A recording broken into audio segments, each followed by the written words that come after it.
What's happening, good people? It's your girl, Ms.Kecia, and I'm here with a little chat and chew for you. All right, so before I get started, let me do my disclaimer. I didn't do it last week, so I'm gonna do it. I'm back on the ball now.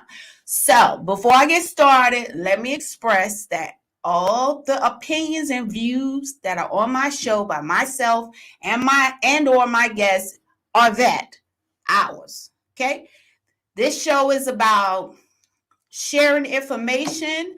Um, it is not to influence anyone to think any other thing than what they think. We're not trying to put our views off on you, and we don't want you to try to put your views off on me. So, having said that, how's everybody doing today?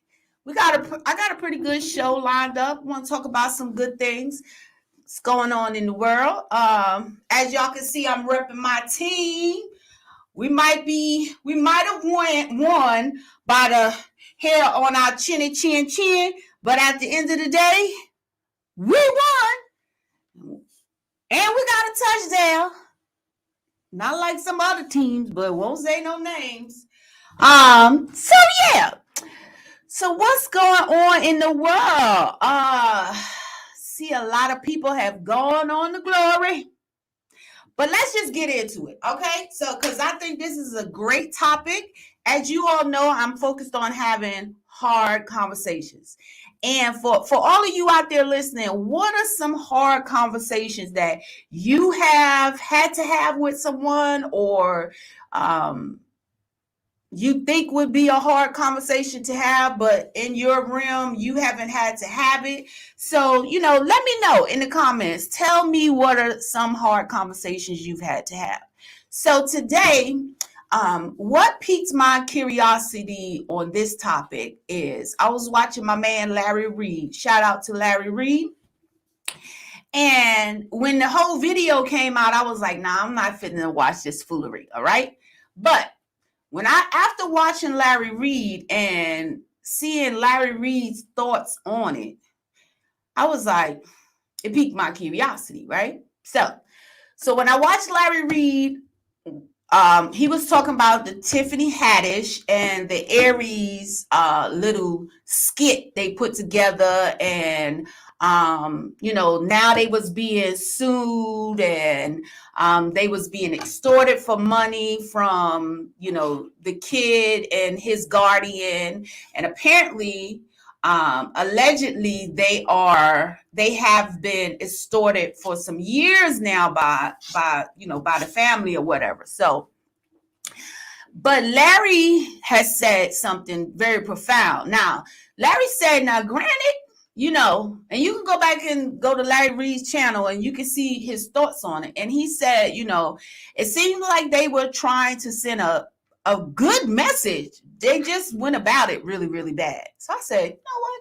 Let me see what all the hype is about. So I watched the video.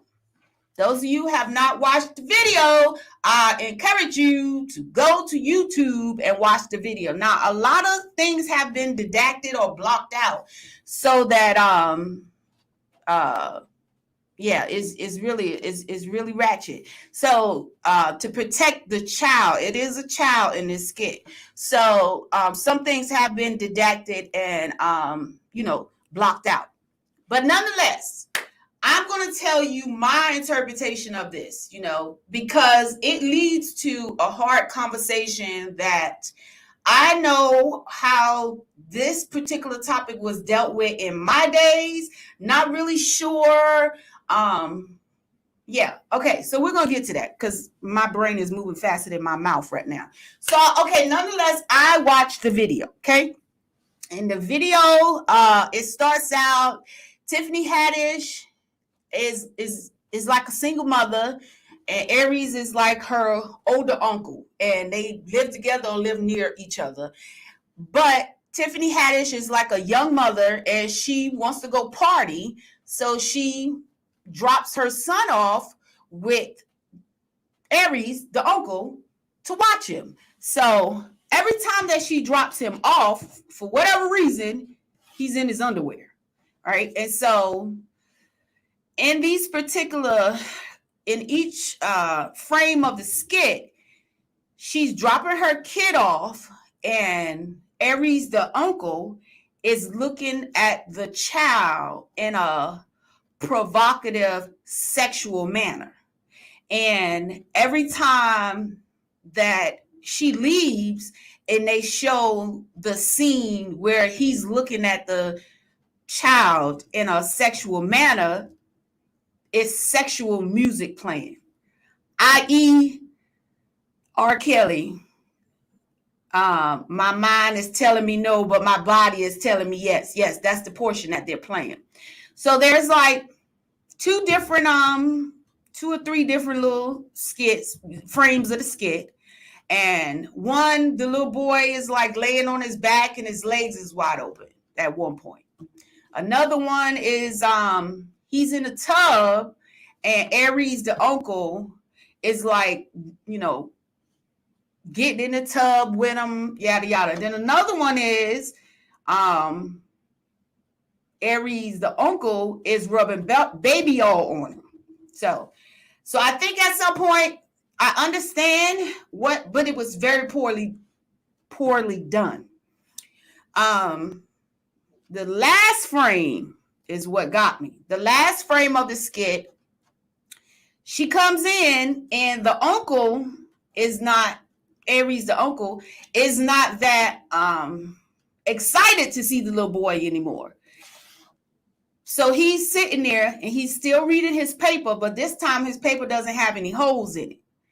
It shows the little boy who is looking at the uncle now in a provocative way. So the little boy now has the newspaper with the holes peeping at the uncle.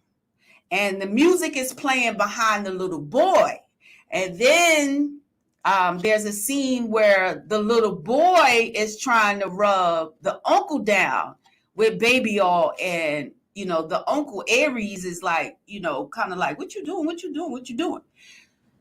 So that brought me to this topic, this hard conversation. Now, I know there's some generational exes out there. We 70 babies, How many times did y'all hear, what goes on in my house stays in my house?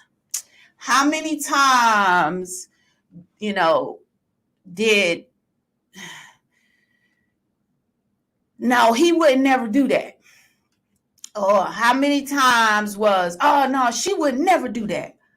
How many times do you know of or have? Please don't tell me. But whether it happened to you or you know of it happening to where, the parent or the guardian was told that, something happened to the child and it was said, don't repeat that. Don't ever say that again.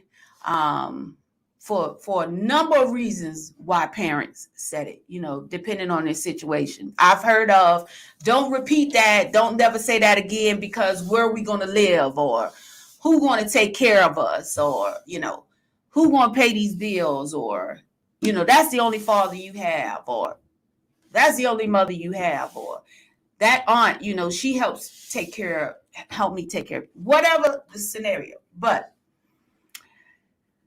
how many times could you imagine that scene from that skit actually played out, and the damage that parents, not knowing, because we all know these are a part of a generational foundation. It was something that the parents did that was did to them, right? Because we all know there is no rule book to parenting, right? There's no rule book. So if you had a, for lack of a better words, a fucked up, mother or father, you had to either take those qualities that you learned from your mother, your father, or, a mentor or an auntie or a grandma or a grandpa, but you had to take a little bit from everybody around you to help you figure out if and when you did have kids, how am I going to raise my kids, right? So can we really say is the mother's and the father's fault? really it's bigger than that. So I don't think that nobody can really point the finger, to say, your mom was fucked up, your dad was fucked up, whoever was fucked up, because they have a foundation too. Somebody poured into their foundation, and then that person, they have a foundation. Somebody poured into that foundation. So it's just kind of been trickling on, So I think at this point in time, if we decide to have the hard conversations, it will really alleviate a lot of that. And one way to do that, and I can only speak for myself, one way that I try my best to combat sweeping it under the rug, don't worry about it, was to be open and honest with my children so that they will always feel comfortable talking to me. Because I can tell you, in my experience, I was told, you don't talk about that. Don't ever say that again. And made to feel like I was the one that was wrong for this horrible thing that had happened to me. And then the other aspect of it is when you think about R. Kelly. Yes, look, I'm not an R. Kelly fan. Well, I like his music, don't get me wrong. But what he did was terrible. What he is doing is terrible. But also, what happened to him was terrible.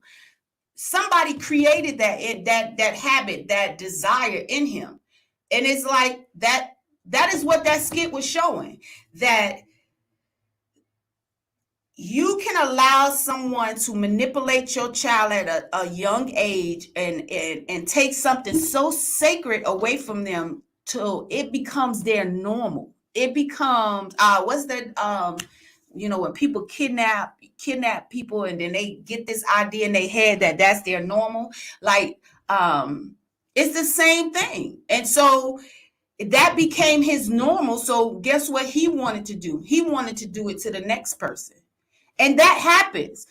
Like I could tell you, one time when I was stationed at Fort Hood, my neighbor had called Child Protective Services on me. And her complaint was, I hear her yelling all the time. So, Child Protective Services, they got to do their due diligence, right? And they was like, Ms. Griffin, sorry, but we're going to have to do this, and they did their job. And then the Army allowed me to move because I was living on post housing when it was unfounded. They allowed me to move. But what happened, the key to this is this.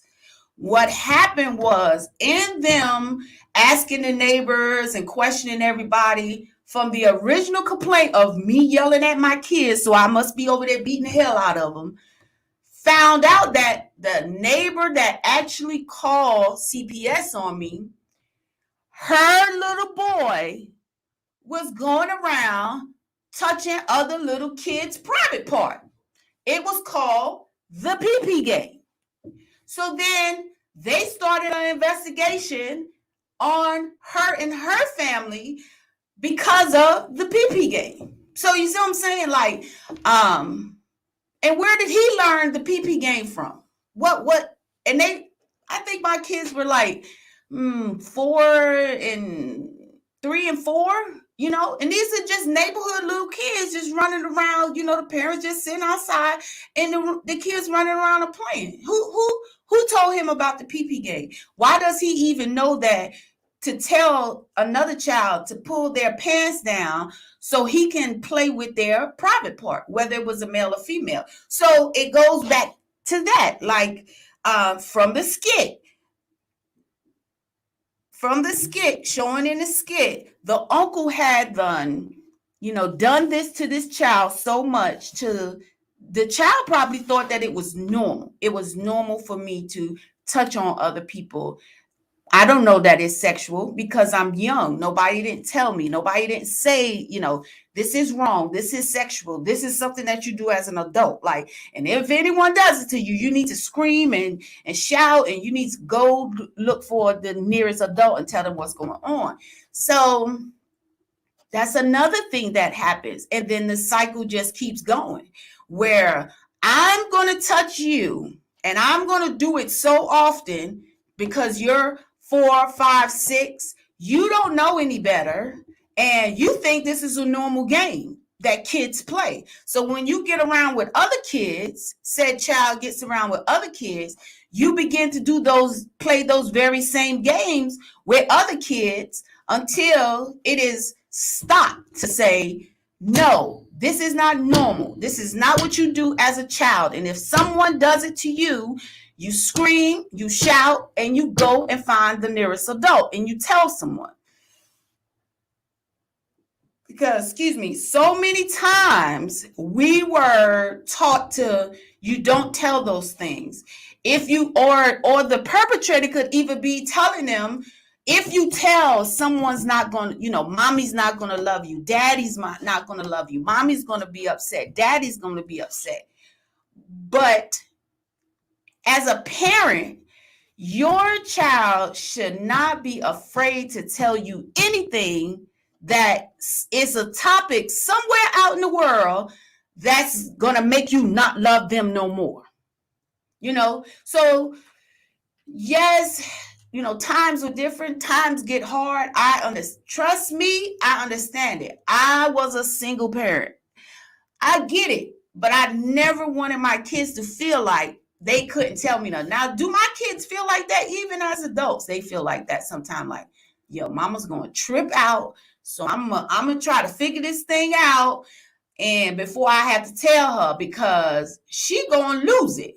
But at the end of the day, they come and talk to me about whatever it is that's going on with them, because they know that no matter what, no matter how much I fuss, no matter if somebody done something wrong or they're in some trouble, I'm the one you call first.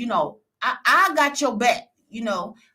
That's the reason why God gave y'all to me. Y'all are temporarily in my custody until he call y'all on. You know what I'm saying? So I was lucky enough to where, my children, they felt comfortable to tell me, like, hey, Ma, this is what's going on. I can remember Dominique coming home this is a funny one. So I was on a date, actually. I had been seeing this guy for some time, and I wanted him to meet my kids, right? And Dominique and Dante, they were in middle school and high school. So we're all sitting there at the table. We're eating spaghetti. And as normal, I would say, how was everybody's day? So Dante was like, yeah, it was cool, blah, blah, blah. We get to Dominique. And Dominique's like, yeah, so-and-so, mama. And I'm like, yeah. It's like, oh, she got caught sucking so-and-so dick underneath the stairs. I was like, Lord. And he liked to choke on that damn spaghetti, honey. And I was so embarrassed. But the point of the matter was, they didn't mind telling me whatever it was. They didn't mind telling me. Now, as adults, some things I wish they wouldn't tell me. I'll be like, let me call you back.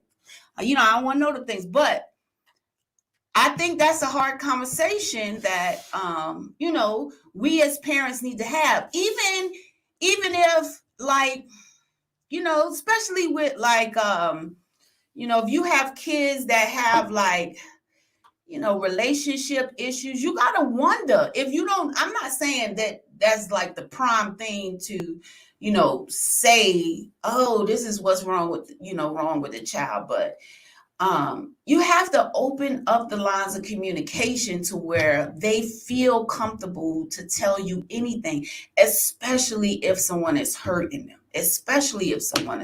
Like, I couldn't imagine, I can imagine being a child and someone doing something to hurt you and you didn't have nobody to tell.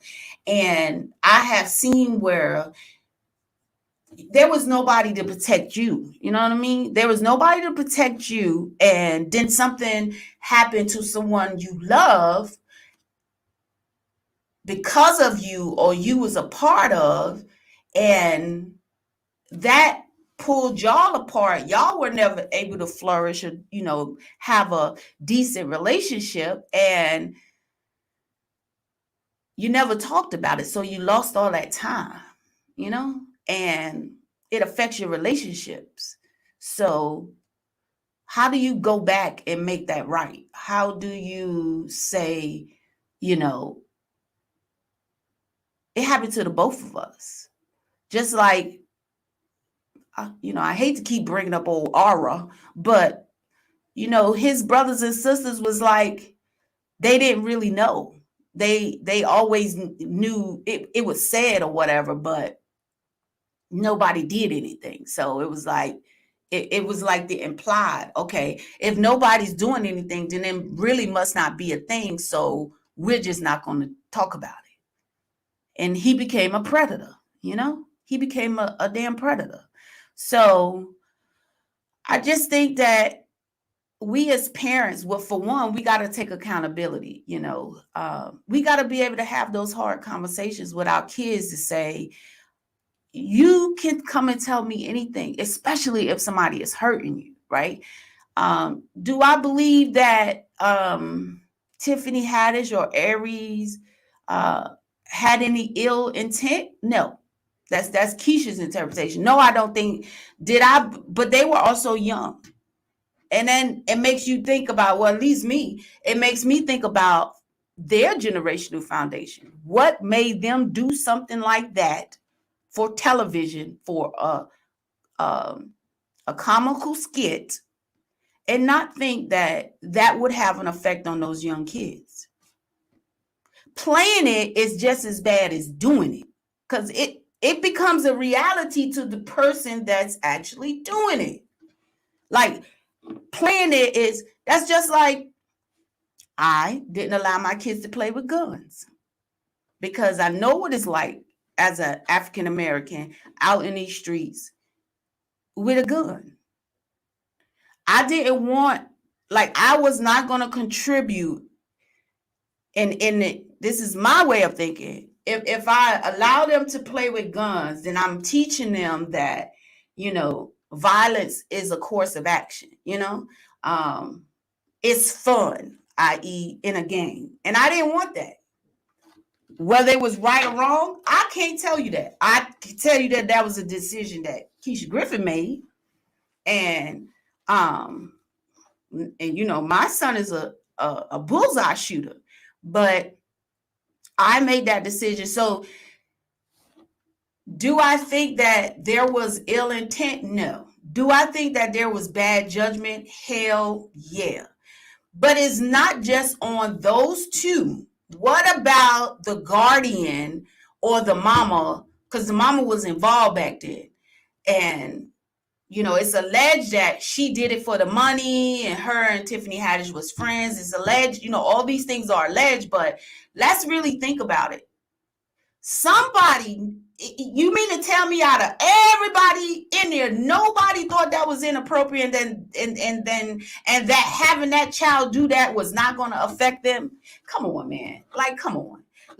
Even doing it, practicing it, or make believe. Look, y'all done played house with somebody who was entirely too advanced to be playing house with. I'm not fit to be playing house with you. We is not fit to be bumping uglies. And who told you about humping? See what I'm saying? So I can believe that probably did have an impact on them, especially in relationships, because you never know what it's going to do to someone's psyche. You never know where somebody is in their life, especially in a child's life, because their little minds they're like sponges. They just sucking everything in. What are you allowing them to suck in? What are you allowing to become in their minds? Okay. So now we have them going through high school. All right. So we've already, the seed has already been planted. They're probably way confused by now. They're probably, feeling socially awkward. A lot of different things. I know I felt socially awkward. I didn't really have boyfriends coming up in high school. And it was for that matter, because I didn't want to be made to feel like that no more. I didn't have, I could remember call myself having a boyfriend, right? And we was making out, back then you making out, you like kissing, get a little tongue every now and again, right? And then he was like, "You ready?" And I said, "Yeah." I thought he was talking about ready to go home. He was gonna take me home. Nah, player. He was asking me, was I ready? He thought I was ready to do the horizontal poker. No, I'm not ready. Don't touch me. And I started hollering. His sister came in there and was like, what you doing to this girl? He was like, well, she said she was ready. Negro, I was not ready for that. So needless to say, he didn't want to be my boyfriend anymore because I wasn't giving up the goodies. So no, I didn't have, a lot of boyfriends. Yeah, because I wasn't giving up the goodies. But now, had those things not happened to me as a child, would I have been giving up the goodies? Hell, I don't know. I don't know. I can't see back then. All I know is, that played a factor in my life. I didn't want, boys, touching me or getting close to me.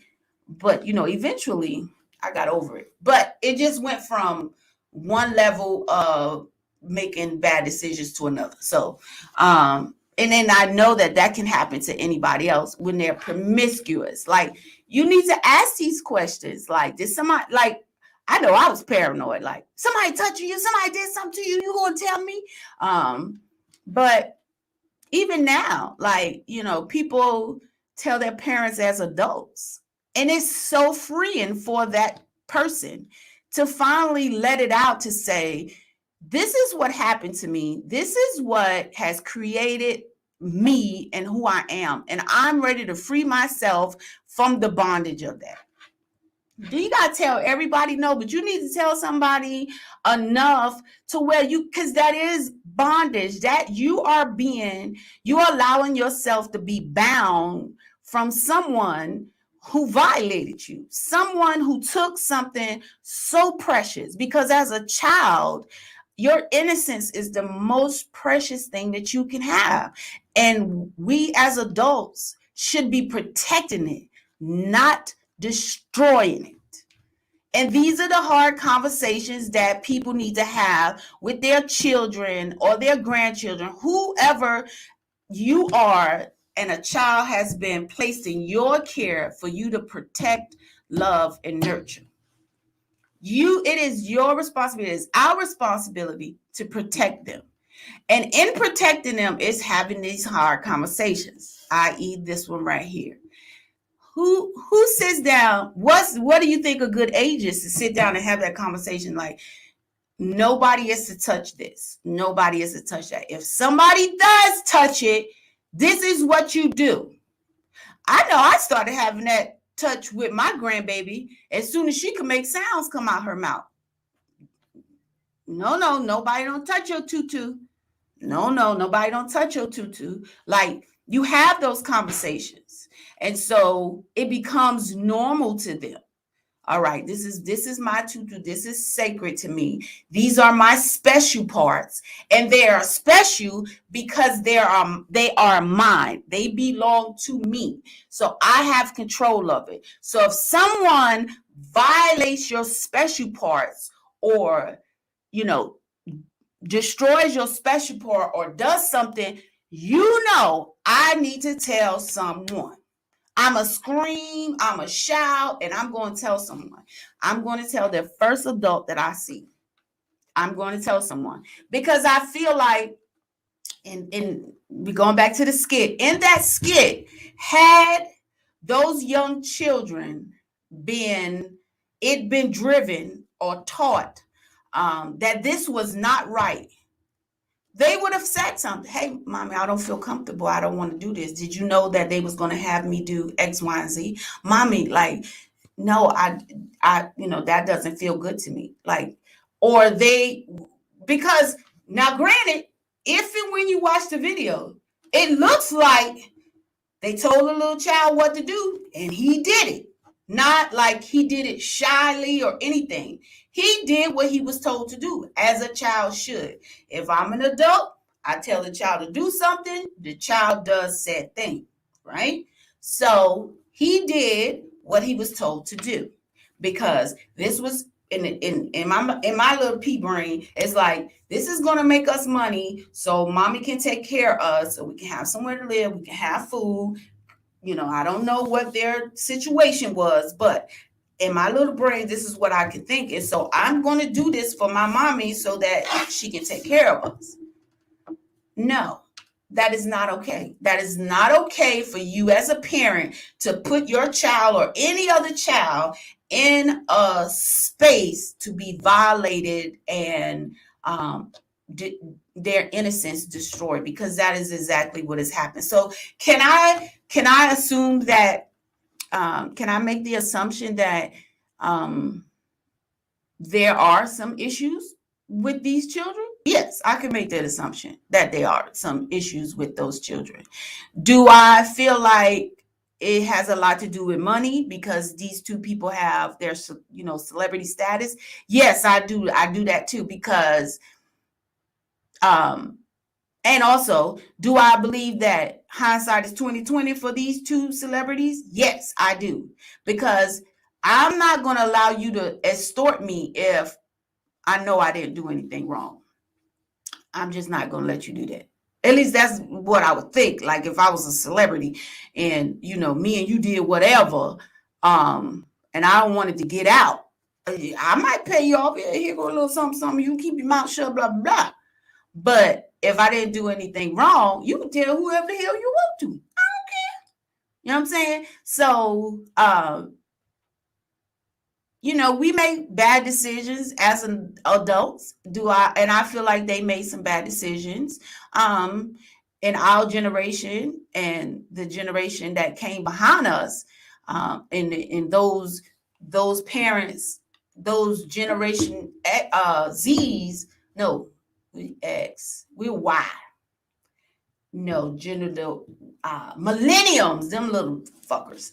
So the millenniums are really becoming parents now, and so it's like, what did we, the Xers, the baby boomers, what did we teach our kids to where when it's time for them to have their kids, they understand? Because that's the scariest thing.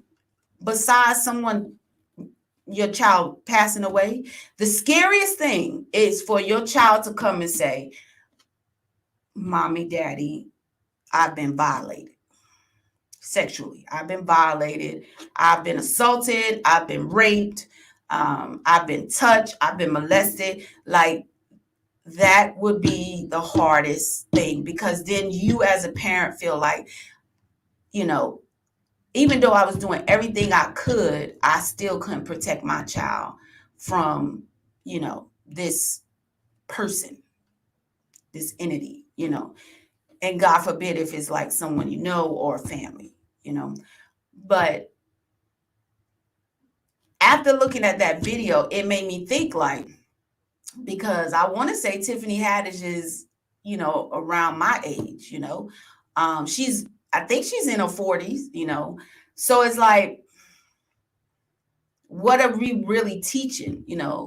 We can't teach out of hurt, because if you teach out of hurt, you won't teach because you don't want to talk about it. So if something like that happened to you and you never talked about it, you never dealt with it, how are you going to have that conversation with your child so that they know what to look for and they feel comfortable talking to you about it if someone does it to them? Like, how do you have that hard conversation?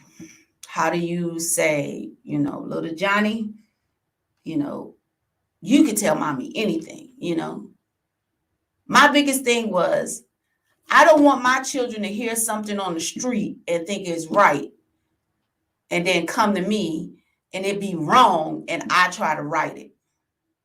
You know what I'm saying? Like, I always wanted to be the source for my kids till they got old enough to, distinguish these things on their own.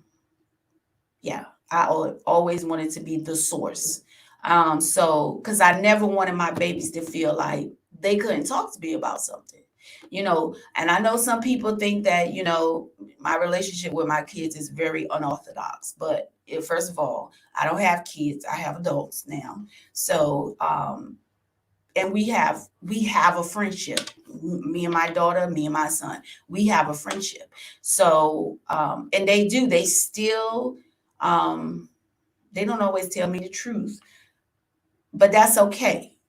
That's okay, because something needs to be sacred as an adult between an adult child and a mother. So I don't expect them to always tell me everything.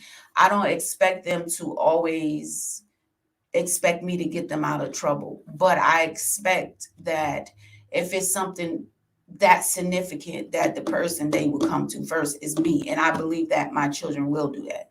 I believe that we have established a relationship to where and it's like with my granddaughter, I have very candid conversations with her, and she knows, I mean, she knows now that boys aren't yucky, because that's what I told her. Boys are yucky. Ugh. So Journey didn't want to play with boys when she was like 3 going on 4. I told her that boys was yucky. So she wouldn't play with the little, when she went back home and it was time to go to school, she wouldn't play with the little boys at school because grandma told her the boys are yucky. Ugh. So yeah, that was my fault.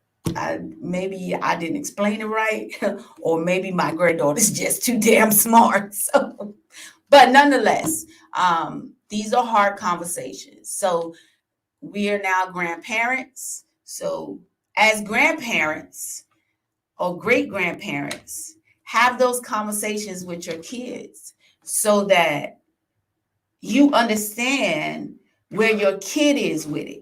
Because I know, like, my daughter doesn't like having really hard conversations with Journey, because she's always like, I don't know how to explain it, Mom. Like, because she wants to protect Journey's innocence.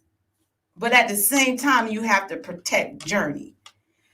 And at the same time, you have to use kid gloves, because these kids are different these days.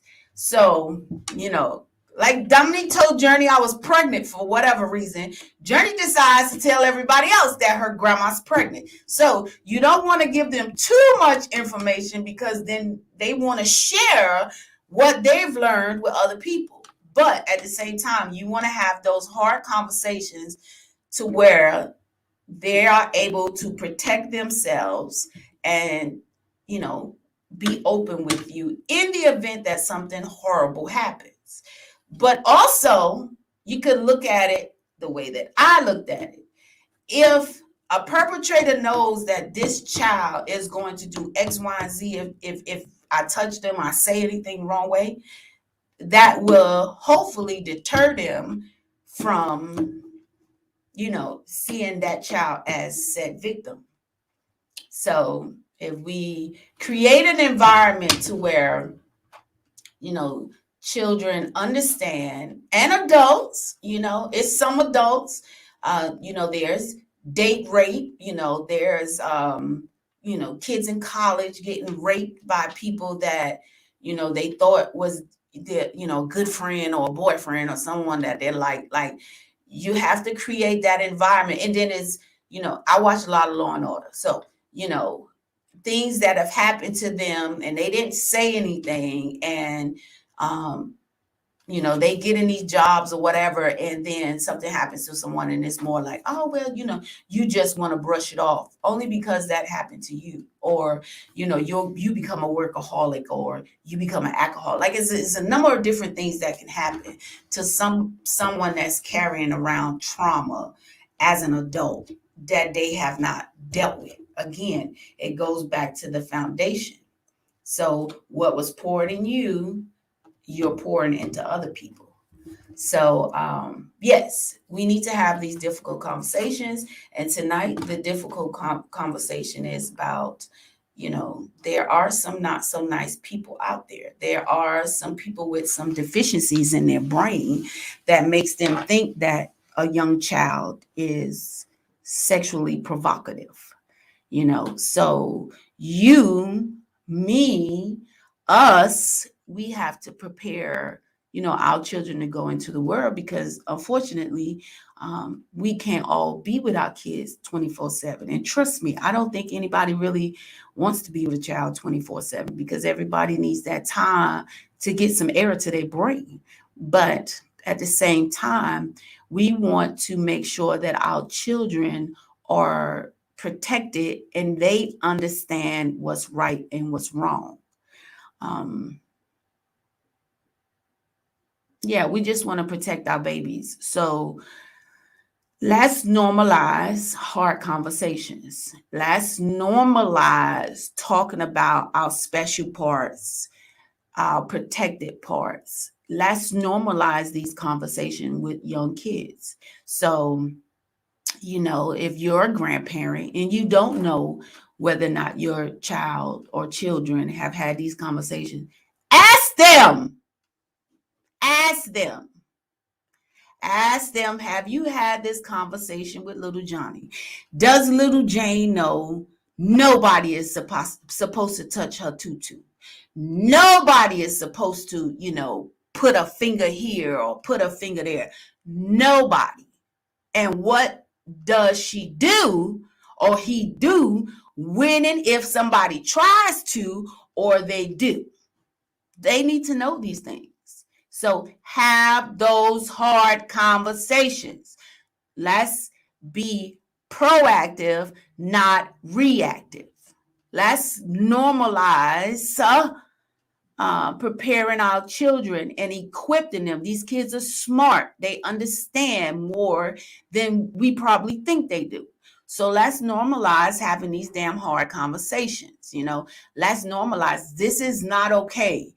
Just because it happened to me, happened to my mother, happened to her mother, it is not okay. It is not okay to keep passing this down as normal. It is not okay.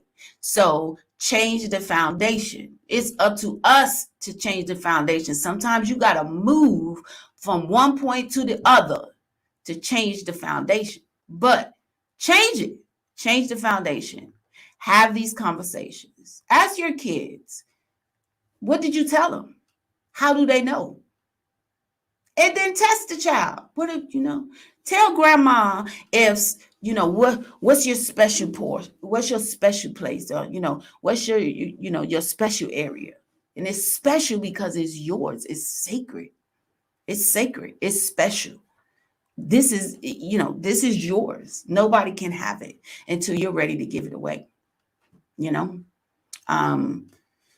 I've heard of incidents where, unfortunately, some parents looked at their kids as, their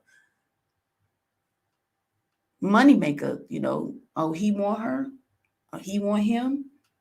As long as he paying these bills, I'm going to turn a blind eye.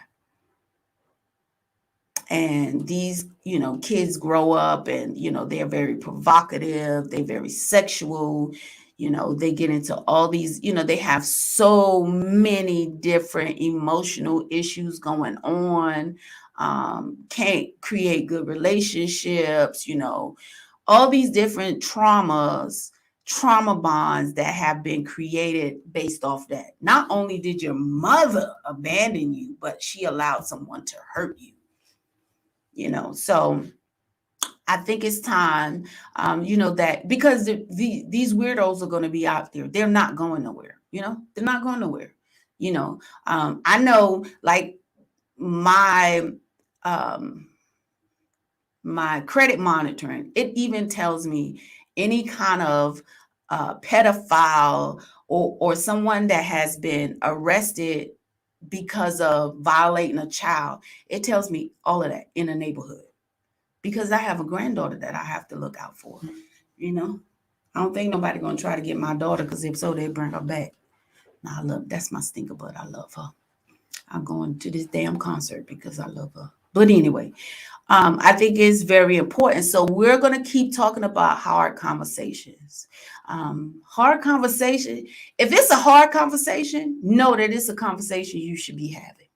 You should be having it. Period, point blank. If it's difficult, that means you should be talking about it. Because anything easy, you're not going, it's just going to flow off your tongue. It's going to flow off your tongue. Like you see a lot of men and women that cannot maintain a good relationship because it's trauma bonds. It's trauma bonds. Talk about those things. Talk about why, you know, when you get too close to somebody, your first instinct is to just bail, you know? You're afraid of people leaving you. You're afraid of people hurting you. The trauma bonds are serious. They are real, people. They are real. We want to bring back the families. And when you look at it goes back to the article I was talking about last week, where they were saying that so many African American men are reframing, they're not in relationships because they are bound by trauma bonds. And before it was the women, because the African American woman felt abandoned by the African American man. But I don't think it should be a focus on African American women, Caucasian women, Chinese women, African American men, Hispanic men, whatever. A trauma bond is not racist. A trauma bond does not have, doesn't pick and choose. So all of us, we have to deal with our trauma bonds, because if not, we're going to just be pouring that hurt, and we're going to keep hurting other people because we won't deal with the trauma bond that has us bound. And the reason why we don't want to deal with it, because we don't want to talk about it, because if we don't talk about it, maybe it'll go away. No, partner, it's not going to go away. And we don't want to create those. We don't want to keep creating, the cycle to keep repeating itself. We want to change the foundation. So if we change it now, change our behaviors now, we can start to see the next generations having better relationships than we have, because they have less trauma. Or maybe not so much that they have less trauma, but they have the know-how and the understanding that if I do have said trauma, I know how to deal with it. Let me go get help. Let me go see a therapist. Let me go talk to my pastor. Let me go talk to my mentor. Let me go talk to Ms.Kecia, because I know Ms.Kecia one time said, this had happened to her. So let me see how she dealt with it. Whatever the case may be, just allow yourself to be open to these things. So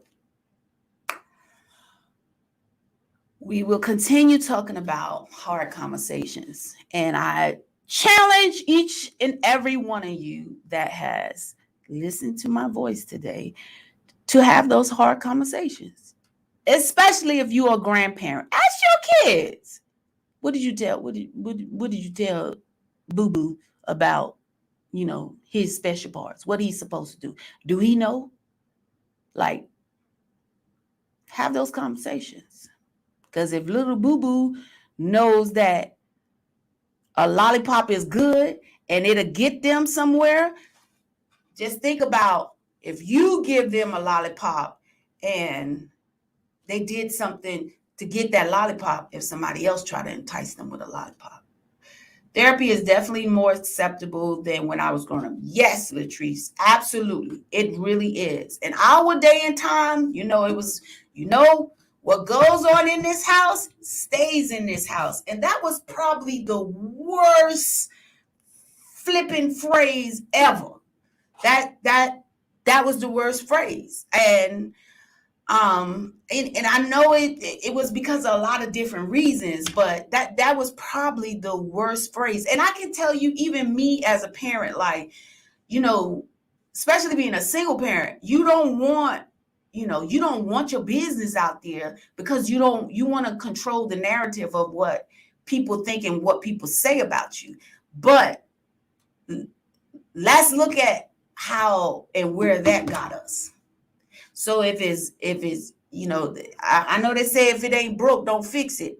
Joker, this is broke. That whole way of thinking is broke. Let's fix it. let's do different. Let's do different for our babies. They deserve it. So yeah. So I'm on this whole hard conversation thing because I feel very passionate about it, and I'm all for people being healthy, spiritually, mentally, physically. That's the only way. Well, it's really not, but it can assist you to be your best self. And let me tell you, breaking trauma bonds is freeing. It is free. It allows you to love and appreciate life so much better, so much better. And I believe that each and every one of us deserves it. And for nothing else, let's do it for our babies, because we don't want 20 years from now we seeing the same thing, same articles. Black men are leaving the family, and black men aren't doing this, and black women aren't doing this, and so we want to encourage the community to come back together and have that bond, that family bond, without all those generational bondage coming along with it. We want the generation ahead of us to know what a healthy family is like without all that bondage having to come. Because when you think about it, back in the days before our time, baby boomers and, before that, all of the family, it was very important in our community. But then also, look what came with it. You know what I mean? So we want that back, but we don't want the bondage that comes with it. We want to be able to have free, open conversations within our family, healthy families. We want to be able to encourage and love each other freely. Period. It doesn't matter. That's what we want. And so that's what we should be teaching. That's what we should be encouraging. And that's what we should be supporting. So again, if anything that I've said has made you uncomfortable, then it means you need to have a hard conversation with somebody. And it's okay. It's okay to talk to someone about how you're feeling. It's okay to talk to someone to break that trauma bond. It's okay. It's okay. I'm telling you, it's freeing. It's freeing. It's freeing. It's very freeing. You will see things, you respond to things differently because you don't want to go back to that trauma bond. So you will respond differently. Now, is it going to make it all perfect? No, you're going to slip up. It is. But that's everybody that has experienced therapy or experienced something traumatic know that there's going to be times or something that's going to trigger that, and it's going to take you back to that place, and it's not going to feel good, and you're going to have to do the work to get out of that place. But you can do it. You can get out of that place. You can make yourself healthy mentally. Someone had posted on Facebook, and I saw the post. It was a video, and the video was like a cartoon, and it was a male and a female, and the female was basically telling the male, where you been? Everybody's been so worried about you, and you didn't tell nobody where you was going, and we all missed you. And the male cartoon was saying, sometimes you just got to pull away from everybody, to find yourself, to find your peace, to find your understanding. And that is true to a degree. But what made me sad was that this person, like, if they reposted this, then it struck a nerve with them. There was some commonality in there. And it's like, does anybody around him or her know that he's feeling this way? What trauma bond is he holding on to, or she holding on to, that makes them feel like they don't have no peace, they don't feel no love, they don't feel no support in their life, and that they just want to be away from everybody? And that makes me so freaking sad, especially when it's somebody I know.